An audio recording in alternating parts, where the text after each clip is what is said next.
Hi, everybody. Welcome back to Thursday Wrap Up and Resilience with Sarah and Brittany. I am super excited, and I forgot to do that. I am super, super excited.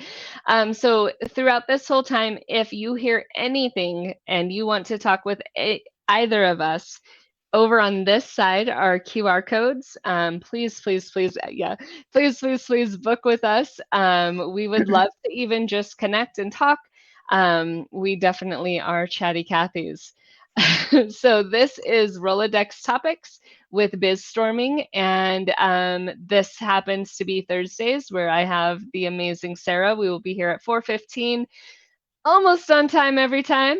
And Sarah is with Event Safety Plus. She is going to talk about resilience. Um, Sarah and I have been amazing friends for quite a while now. I'm super excited. Sarah, go ahead and just touch on a little bit about resilience and safety and all the fun things. Give us a heads up this week. Sure. I am passionate about safety, and with that, the resilience that goes along with feeling safe and being safe within yourself and with your community. Today, we're going to talk a little bit later in our little episode here. We're going to talk about tornadoes and some of the things that people can do around those to be more safe in their homes. I love that. I'm super excited for that topic. I have Twister is my favorite movie. Oh, Lord. That is not the average everyday tornado situation, but and I don't agree with like chasing them. So we'll get into that though. That's awesome. I love it. So the other part of this is wrap up. Mhm. Biz Storming is I'm an accountability business coach for rockstar bizpreneurs and biz owners, and we really focus on keeping drive, direction, and support and a focus, right? So that we're keeping you focused. And what we do on a weekly basis for free is we have accountability. We have Mondays where everybody comes in. We've got so many amazing faces in there. And then on Wednesdays and or Tuesdays and Thursdays, we are in newreality.me, which if you are a woman and you have not been there, go to that site. It is phenomenal. They have so many things coming up, but they host our weekly accountability, and they have there's just such an impact this week in accountability. There's been a shift in the group, but there's also just been so much support and love. Go ahead, Sarah. What's your wrap up from this week for it? So today was actually kind of eye-opening for me. Somebody brought up a way to look at things that I hadn't really thought about before, and so a lot of us focus on, who are we selling to, right? Who's going to buy our product or our services? And a lot of people tell you to create an avatar, right? That ideal person for that situation. And it was brought up in our one of the meetings to talk about um, what what wording should people be looking for of somebody to refer to you, or what should people say or look at? And I'll give an example. So for me, I would want people to listen for conversations around safety, and personal safety at events. And if somebody ever feels unsafe in an event, or an event seems to have a weird safety protocol, I would love those people to be referred to me. I'm going to expand on that a little bit more because this literally just happened like an hour ago and I don't really know my full answer. But when it comes to like accountability coaching, Brittany, what would be your like person? Like, what would that question or that wording that you would want people to keep an eye out for? So for me, people would say that they are stagnant, standing still, they are stuck, they have anxiety, and they just don't know where to go. A lot of people a lot of my soulmate clients really resonate with the idea of needing a sounding board. And Sure. so when you see that there's a business owner that's struggling because they don't have somebody to speak to about what's going on, or they don't have that they're stuck in their head and they need resources. Yeah. When you need that, that is where I come in. The group accountability, everybody inside of the group accountability is a resource. We're all entrepreneurs, business people who have to do social media every day. We have to do those day-to-day tasks unless you hire a VA like I did. Um, You are so proud of this. It's going to I'm be so everyone we proud of talk about. Samantha. But even then, I still had to hand her a full file of here's my Yes. anxiety. You take it, right? So being able to have that option of how do we approach this from many different ways, that is what I offer. And because I'm in the world, Samantha the other day had asked a question about something, and she asked me how I knew something, and I said because the people that I am around, I am able to answer at a different level than I've ever been able to before. Sure. With my education, with my hands-on training, because I have the other people. I go to newreality.me to watch the marketing 101 all the time. I talk about it all the time, but that was a place where I was able to learn my soulmate client, who I am. Like, that's a place where I was able to check off all these marks, but then I realized I didn't want to do it. So I gave that away. But Sure. not everybody gets to give it away. Some people have to go through the steps and get it done. So that's what that conversation tends to be. And I love that we're a resource. Well, and I think a little bit of what I hear you say is that your client is not necessarily like that normal avatar that people talk about. You're not saying it has to be a 30 something female, from Idaho and, yada yada yada. And a lot of people get really really entrenched in that I need to create the perfect client. And I think if you focus on the perfect type of client versus the perfect client, I think that's kind of what I took away from today. And that's what Yep. I kind of took away from your explanation there. It could be anybody that's feeling those barriers and getting their work done, their job done, their life around their work balanced a little bit, things like that. Yes, Um, that would is be, exactly it. mhm. I'm trying um, to tag you in the live. So if everybody's paying attention and looks at me and says that I'm not paying attention, I know what she's saying, but I'm trying no, to it's do the all good. admin part. It's all good. It's all good. No, it's so I think that was my biggest takeaway of this week. And my second kind of takeaway of this week was to listen to your gut on the people that you don't want in your life, right? Sometimes we have to say like that client isn't the right person for us, or that networking partner is not the best person to continue networking with, and that type of thing. A lot of times when it's a small business, you're like, I'll take any connections I have. And sometimes you have to just say no, right? I'm not going to change myself or alter my beliefs just um to work with a certain partner.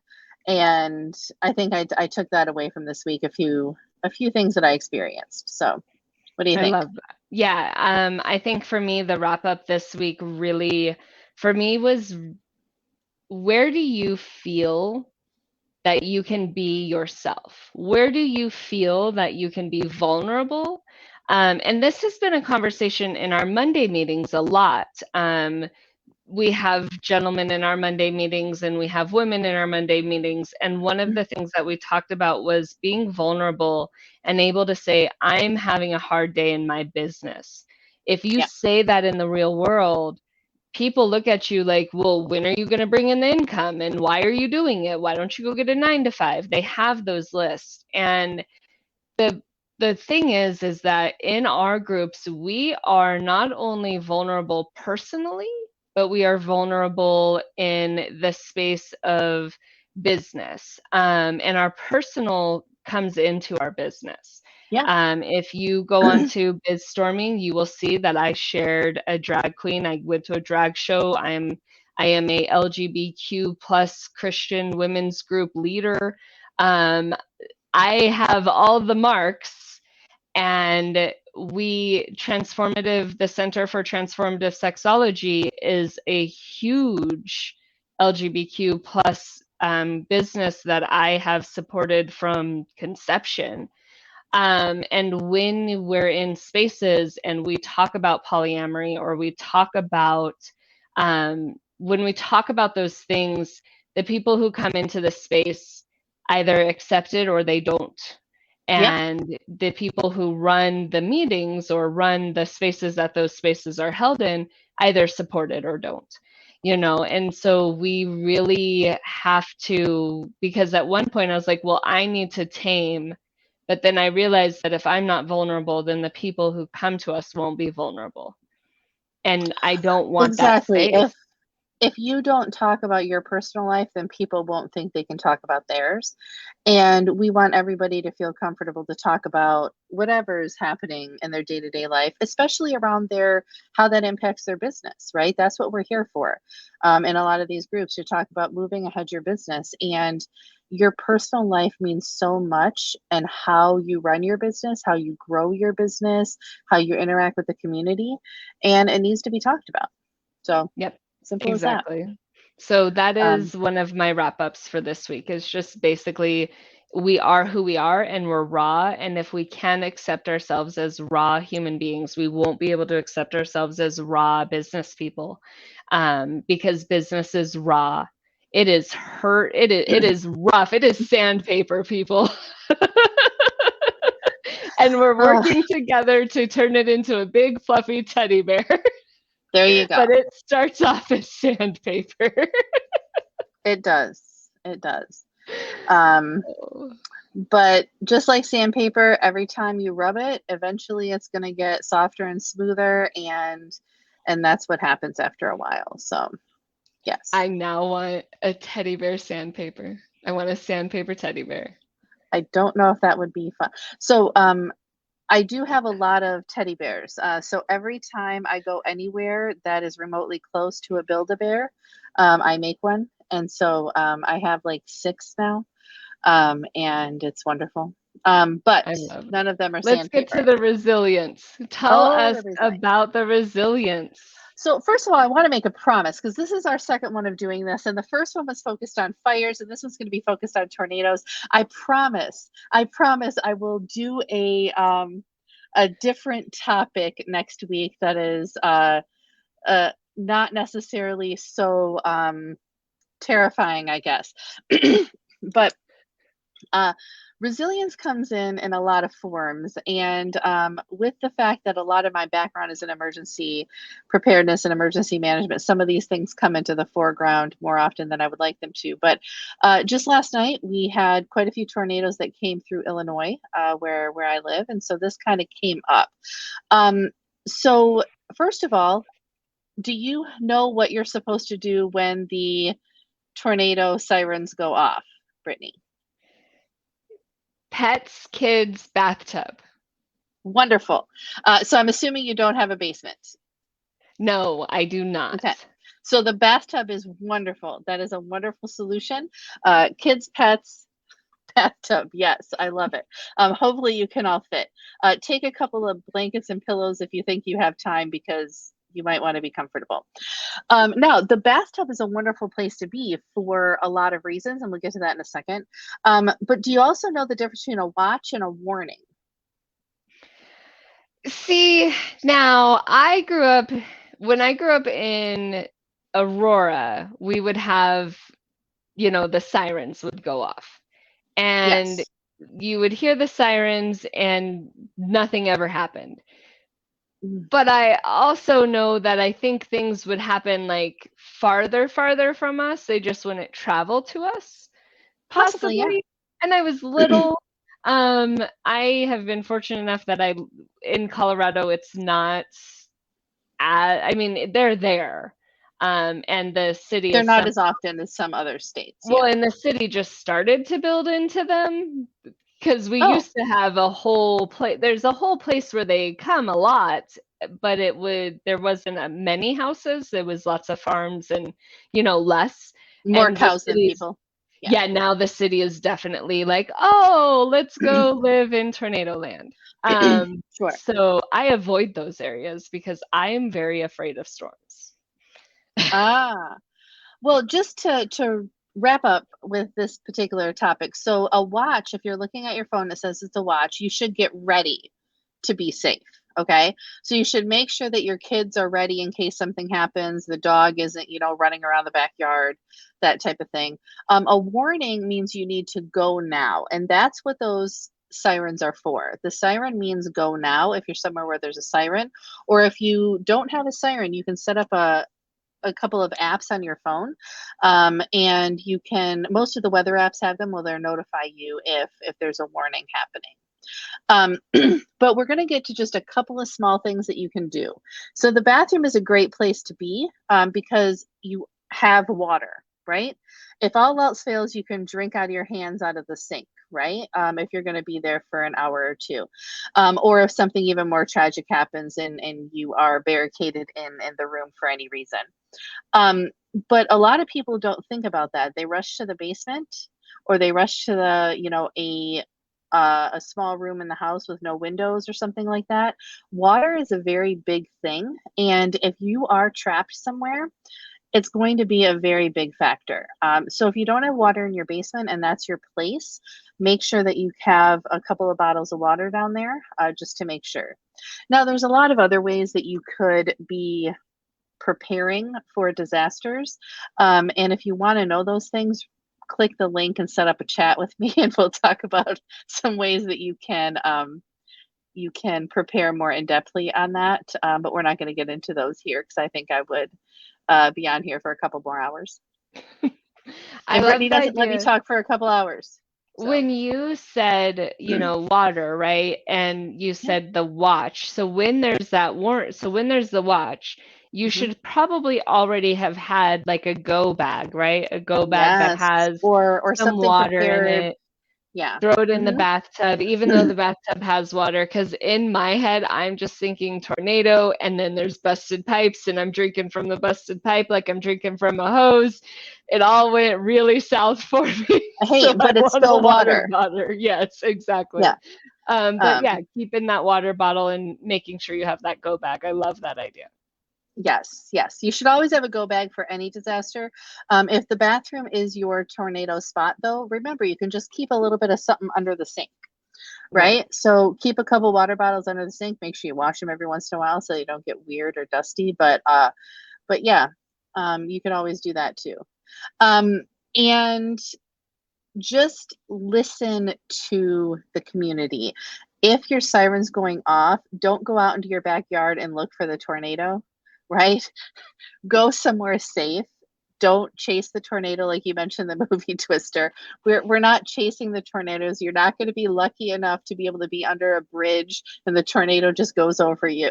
Okay? Like that happens in movies but not in real life. And I know I'm making Right. some jokes here, but be safe and take care of your family and think about just a little bit of preparedness beforehand and everything should turn out fine.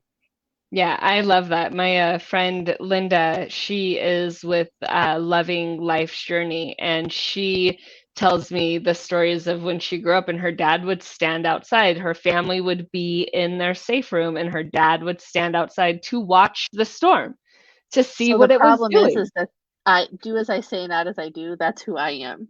Yeah, Last night the sirens are going off, and I'm like, where is it? exactly. I want to see if it's So going to hit my house. right, but do as I say, Exactly not as that. I do. Be safe. Yes. Be safe. I So appreciate that. So everybody, this is Sarah. We will be here every Thursday at 4:15. We went over. We're trying to keep it at 15 minutes, but you can see we're chatty Cathy's. And there's been a lot this week. It's been a great week. Sarah, I appreciate you so much. Please, please book some time with Sarah. If you are booking an event and you need some safety around that event, if you are in the LGBTQ plus community and you need safety around your event, that's a great space. But even if you're just, if you have a wedding and it's outside, who's going to manage if tornado warnings go off? What is your plan? So really keep yeah. those things in mind. She is the person who can help you have a backup for what sometimes doesn't exist. There you go. There you go. Thank you so much, Brittany. Again, it's been a blast, and I look forward to doing this again next Thursday. Have fun, everybody.